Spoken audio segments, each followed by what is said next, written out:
বেঙ্গালুরুর এক শান্ত গলির ভিতর ছোট্ট একটি অ্যাপার্টমেন্ট।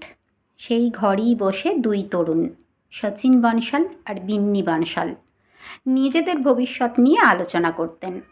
দুজনেই আইআইটি দিল্লির প্রাক্তনী।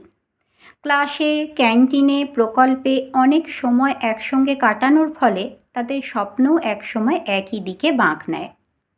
তখন দুজনই অ্যামাজনে কাজ করছেন। ভালো বেতন, ভালো পরিবেশ সবই ছিল, কিন্তু মন বলছিল অন্য কিছু। একদিন বিন্নি বলেই ফেলল, সচিন, আমাদের কি সত্যি সারা জীবন চাকরি করেই কাটাতে হবে? সচিন একটু হাসল, বলল, না, আমরা যদি বড় কিছু করতে চাই তাহলে নিজেদের পথ নিজেদেরই বানাতে হবে। দুজনে মিলে হঠাৎই সিদ্ধান্ত নিলেন অ্যামাজনের চাকরি ছেড়ে দেবেন। চাকরি ছাড়ার পর তারা প্রথমে গুগলে ঢোকার চেষ্টা করলেন, ইন্টারভিউও দিলেন, কিন্তু শেষ পর্যন্ত গুগল তাদের নিল না। ইন্টারভিউ সেন্টার থেকে বেরিয়ে বিন্নি একটু হতাশভাবে বলল, শুরুটাও কি এভাবে হবে? সচিন তার কাঁধে হাত রেখে বলল, ছাড়ো তো, গুগল না নিলে কি হয়েছে?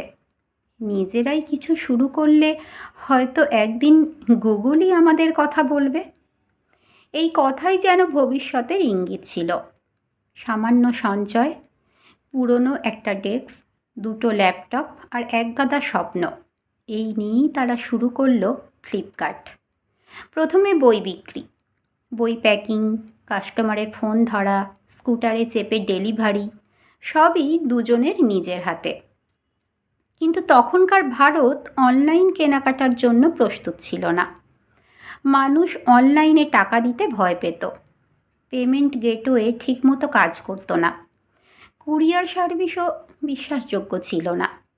এর মধ্যেই তারা বের করলো যুগান্তকারী একটি ধারণা, ক্যাশ অন ডেলিভারি। মানুষ পণ্য হাতে পাওয়ার পর টাকা দেওয়ার সুযোগ পেল, আর সেখানেই ফ্লিপকার্টের ওপর ভরসা বাড়তে লাগলো।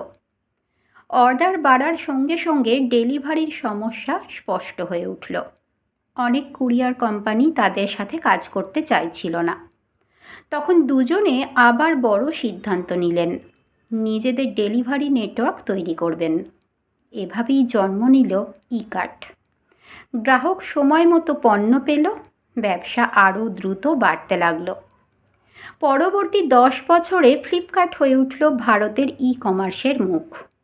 অ্যামাজনের মতো আন্তর্জাতিক জায়ান্টের সঙ্গেও সমান তালে প্রতিযোগিতা করতে লাগলো। আর 2018 সালে এলো সেই ঐতিহাসিক মুহূর্ত। ওয়ালমার্ট $16 বিলিয়ন ফ্লিপকার্ট কিনে নিল। যে দুই তরুণকে একসময় গুগল কাজ দিতে চায়নি, তারাই তৈরি করলেন ভারতের সবচেয়ে বড় স্টার্টআপ সাফল্য। ফ্লিপকার্টের গল্প শুধু ব্যবসার গল্প নয়, এটা স্বপ্নের গল্প, সাহসের গল্প, বাধা পেরিয়ে এগিয়ে যাওয়ার গল্প। এটা শেখায় বড় অফিস নয়, বড় মন লাগে, টাকা নয়, লাগে বিশ্বাস আর অধ্যবসায়।